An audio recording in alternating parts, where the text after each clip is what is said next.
На 16. јуни годинава се навршуваат 78 години од зверското убиство на 12 ваташки скоевци кои во виорот на Народно-ослободителната војна биле жртви на бугарскиот злосторнички фашизам.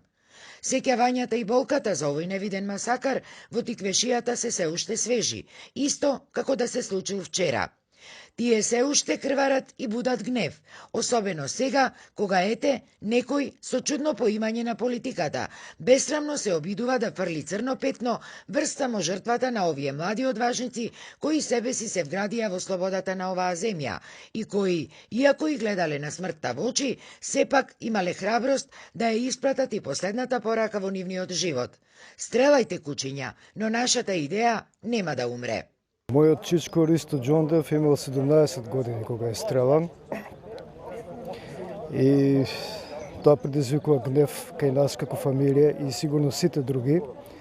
И оно што ни смета е негирањето на злосторството од бугарскиот окупатор и искривување на историјата пред се. Тоа никош не може да го заборавиме ние, затоа што тоа биле младенци, исто така ние како фамилија имаме и тетка Маца Марија Овчарова жива закопана, така што злоделата на бугарскиот окупатор многу добро ги знаеме. И секој пат чудна работа чувствата, односно тие една измешани чувства на тага, на бес, на немоќ се поголеми и поголеми. Нека дојдат тие што нели го со од петни жили се трудат сето тоа да го постигнат. Значи да ги прикажат бугарските фашисти како администратори, дека дошле тука да ни не знам, да ни бидат браќа. Нека дојдат тука, нека ни го кажат тоа во Ваташа. Нека му го кажат тоа на роднините на децата. И ние да им објасниме ние ваташани како се чувствуваме. Како сме ги чувствувале бугарските фашисти. Дали како фашисти, кои што направиле толку многу големо зло. Под мотото да не се заборави за да не се повтори, од Патриотскиот институт Гоце Делчев, поклонувајќи се пред паметникот на овие млади родолюби, од кои во моментот на стрелањето најстариот имал само 27 години, а најмладиот само 15, побараа извинување од извршителите на овој фашистички злостор. Како христијани простуваме.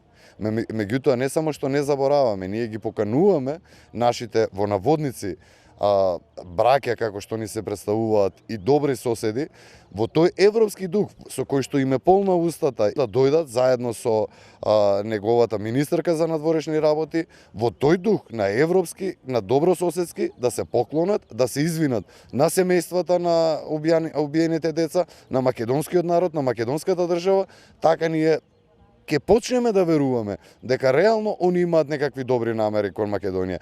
Инаку, овој споменик е подигнат уште во далечната 1961 година. Ограден е со 12 јавори како символи за стреланите младинци, чиј живот маченички бил прекинат во цутот на нивната младост. Во центарот на Ваташа пак се уште како нем споменик со спомен плоча на која јасно е напишано кој и кога го извршил овој масакар во Ваташа, стои имеаната 12 другари, од каде ваташките скоевци под изговор дека ќе ги носат на фотографирање биле испратени директно во смрт на Чаирот во местноста Моклиште на само неколку стотици метри од нивните домови во Ваташа. На споменикот во Моклиште, освен датумот на стрелањето, 16 јуни 1943 година и имињата на стреланите, стои запишана и следната максима. Смртта стана немојкна пред нашата младост исправена, пред очите наши загледани уште тоа утро во иднината. Но нема никаков друг податок за тоа кои биле извршителите. Во овие 6 децении откако е изграден споменикот, тој на неколку наврати бил сквернавен, така што и денес, на местото каде што првично имало релјеф, сега има само метални чингели.